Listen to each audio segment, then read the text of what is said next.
Baik, kita lanjutkan kembali.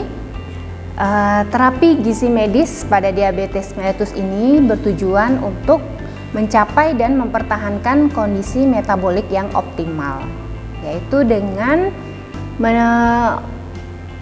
menurunkan resiko komplikasi diabetes mellitus tujuannya, yaitu kita berusaha untuk menormalkan kadar gula darah, ya. Kemudian kadar lipid dan lipoprotein itu juga kita harus kendalikan, ini untuk menurunkan resiko terjadinya cardiovascular disease, ya. Kemudian juga kita harus kemudian juga tujuannya untuk mencegah dan merawat komplikasi, ya, meningkatkan status kesehatan dengan pemilihan makanan yang sehat dan olahraga, kemudian pemenuhan kebutuhan gizi pasien. Nah, ini dilakukan berdasarkan individual, ya, atau personal. Nah, dalam perencanaan makan, ya, atau pengelolaan DM ini kita melakukan asesmen terlebih dahulu, ya. Jadi dasar perencanaan makannya itu berdasarkan hasil asesmen atau pengkajian gizi. Nah, pengkajian gizi yang dilakukan pada penderita DM ini meliputi riwayat gizinya bagaimana, ya, asupan zat gizinya bagaimana, perubahan nafsu makannya ada atau tidak, kemudian masalah yang berkaitan dengan gastrointestinal, ya, kesukaan atau jenis bahan makanan yang sering dikonsumsi, kemudian ada tidaknya alergi makanan, pola makannya bagaimana, distribusi makronutriennya bagaimana, ya, kemudian diet yang sudah dilakukan bagaimana. Nah, ini harus kita gali, ya, kita kaji sehingga ini menjadi dasar perencanaan makanan kita.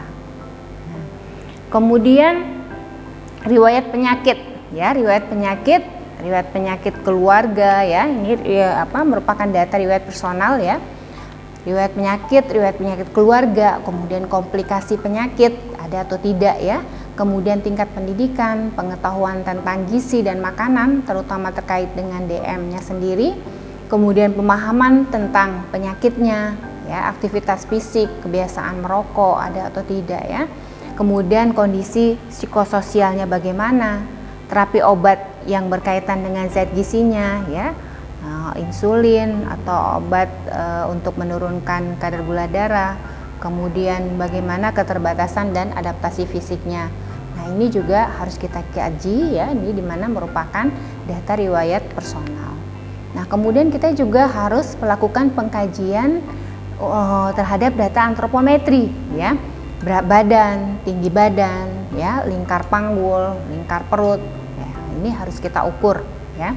Kemudian pemeriksaan klinis, ya, tekanan darahnya bagaimana, kemudian pemeriksaan laboratorium, ya, HbA1c-nya bagaimana, profil gula darahnya bagaimana, ya, profil lipidnya bagaimana, kemudian juga natrium, kalium, ya, sebagainya. Nah, dari hasil pengkajian gizi ini baru kita buat, ya, masalahnya apa, ya, yang kita susun di dalam diagnosa gizi, ya. Ini contoh-contoh diagnosa gizi pada kasus diabetes mellitus itu misalnya asupan lemak makanan tidak sesuai, ya, kemudian asupan karbohidrat tidak adekuat, apakah asupan karbohidrat yang berlebihan, ya, asupan jenis karbohidrat yang tidak sesuai, asupan karbohidrat tidak konsisten, kemudian nilai laboratorium yang terkait dengan gizi, ya, yang abnormal atau berubah, kemudian ya, ini untuk domain klinisnya, ya, kemudian overweight atau ada obesitas atau tidak, ya, pengetahuan tentang makanan dan kesehatan yang kurang efektif, ya, atau defisitnya, ini domain behaviornya, ya. Jadi diagnosanya ini tergantung dari bagaimana hasil pengkajian gizinya, ya, apakah kita menemukannya dalam domain asupan, ya, domain klinis atau domain behavior. Baru kita menentukan tujuan dietnya. Ya, tujuan dietnya ini, dalam menentukan tujuan diet kita harus melibatkan pasien ya untuk mengidentifikasi apa yang dibutuhkan oleh pasien. Ya, ini biasanya tujuannya ya yang sering kita berikan ya, tapi disesuaikan nanti dengan diagnosa gizinya.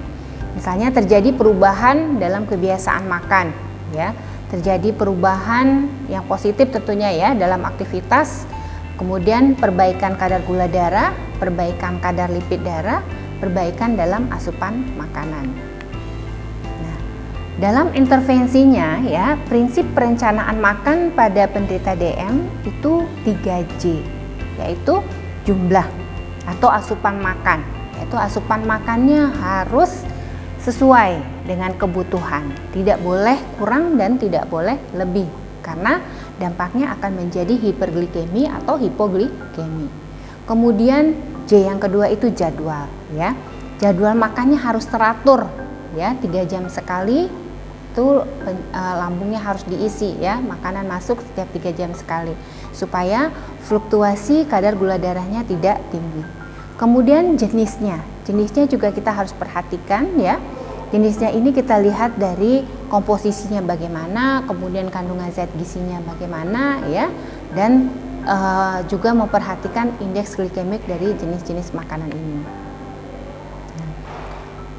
Jumlahnya tadi ya, jumlahnya itu kita harus menghitung berdasarkan kebutuhan basalnya ya. Untuk kebutuhan basal penderita DM pada laki-laki itu 30 kalori per kilogram berat badan ideal ya. Untuk perempuan itu 25 kilokalori per kilogram berat badan ideal. Untuk mencari kebutuhan total ini harus diperhitungkan koreksi ya, misalnya koreksi umur, koreksi status gizi, aktivitas dan sebagainya ya. Jadi kita pertama menghitung kebutuhan basal dulu ya, tergantung jenis kelaminnya apakah laki-laki perempuan ya, kemudian baru kita tambahkan dengan koreksi total energi ya, untuk menghitung total energinya ya. Untuk koreksi umur ya, kalau usianya lebih dari 40 tahun itu kita kurangi 5%. Untuk usia 60 sampai 69 itu dikurangi 10%. Untuk usia lebih dari 70 tahun itu kita kurangi 20%. Koreksi aktivitas ya, ini tergantung dari berat ringannya aktivitas ya. Kalau aktivitasnya dalam kondisi istirahat itu kita tambahkan 10%. Aktivitas ringan itu 20%, sedang 30% dan berat 40%. Nah, kemudian apabila ada koreksi-koreksi yang lain ya, misalnya ada demam, berarti kita naikkan lagi kebutuhan energinya, kita tambahkan 13% per kenaikan 1 derajat Celcius dari suhu yang normal. Kemudian untuk koreksi berat badan itu lebih kurang 20-30% tergantung dari berapa kelebihan berat badannya. Kemudian pada kondisi hamil itu kita tambahkan, kalau hamilnya pada trimester 1 itu 150 kalori, pada trimester 2 dan 3 350 kalori.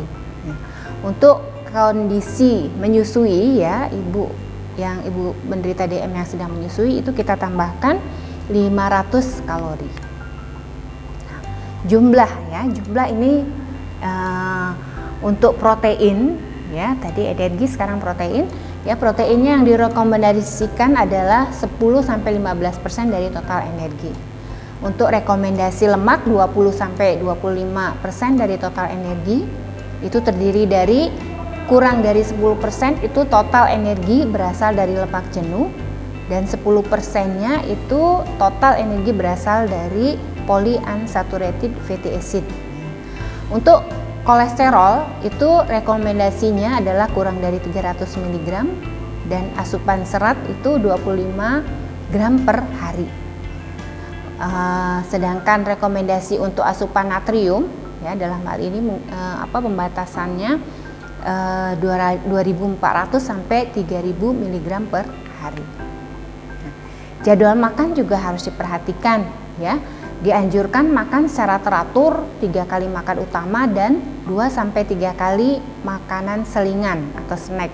Ya, pada DM tipe 1 ini jadwal makannya harus teratur, terutama ya pada DM tipe 1. Ini menjadi prioritas utama. Ya. Makan setelah 30 menit disuntik insulin. Ya, jadi setelah disuntik insulin 30 menit kemudian harus makan.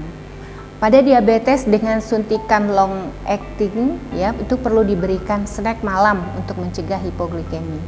Pada DM tipe 2 yang obes, jarak waktu makan atau frekuensi makan itu perlu diperhatikan. Ya, baiklah, kita cut dulu, kita akan lanjutkan setelah pesan-pesan berikut.